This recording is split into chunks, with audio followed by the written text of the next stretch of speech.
Hello, my name's Julie Williams. I'm a registered migration agent with Migration Downunder, and I'm here today to talk about parent visas, the permanent pathway for parents of Australian skilled migrants that have come out here and are now Australian citizens or Australian permanent residents. Many skilled migrants come out here and either with their family or independently, and then perhaps have a family, remain in Australia permanently, become a citizen, or remain an Australian permanent resident, and then naturally want their parents to come over. It's always very tricky with parents. There is options for the permanent parent pathway, and it's all dependent on your set of circumstances and whether you meet the criteria.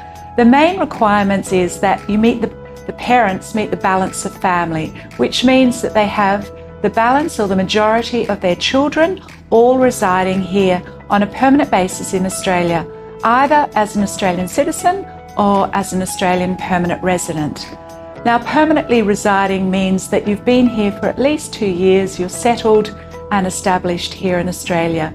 Balance of family, children, what does that mean? It means all children. It means your biological children, any stepchildren that you've got with your partner, and sometimes that often rules people out if they are in, say, a second relationship where they have got children that are not necessarily biological, but they are their stepchildren. So you need to take that into consideration.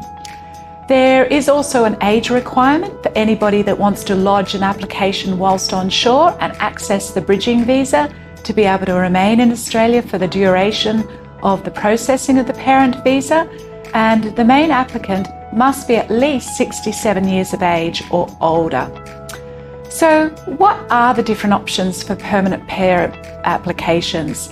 Well, there's a couple of different ways. There's contributory and non-contributory.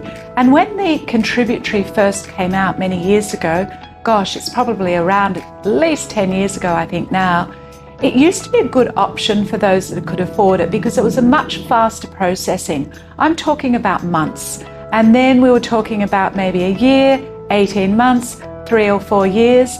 But sadly, because the demand outweighs the supply, the contributory visa also now takes quite a considerable time to be finalised. And at the moment, they're predicting about 12 years if you are to lodge it from today. That is a long time.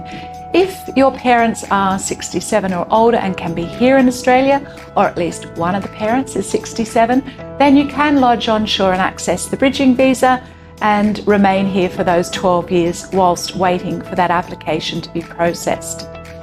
The other option is the non-contributory, which is a lot less in cost. You don't have to pay that large second visa application charge just prior to the finalisation of the visa.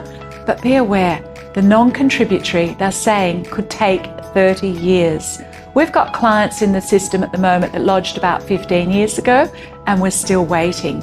So for non-contributory, I don't recommend lodging anything offshore because it's just really not worth it. You would have to only lodge an onshore non-contributory visa. But again, one of the parents would have to be a minimum age of 67. So it's tough for parents of skilled migrants wanting to gain permanent residency because there's no quick answer. There is a lengthy process, and the reason, once again, is because the demand outweighs the supply. If you do want to come in on a quicker pathway, there is the subclass 870 visa, and you can listen to more about that and read about that on our website, or if you're getting this through our YouTube channel, we do have an information section on the 870 visa, and that is a temporary visa that allows parents to come here for 5 years. So what happens often for our parents that are not 67 or older, they're lodging the contributory parent visa, and in the interim, whilst that's in the queue, they're getting their 870 visa, so at least they can be here with family. There's lots to delve into with parent visas. There's lots of information to take hold of, but if you'd like to know more information, don't hesitate in getting in touch with us. We've got a number of experienced migration agents here in-house with Migration Downunder. They're very knowledgeable and experienced when it comes to parent visa applications.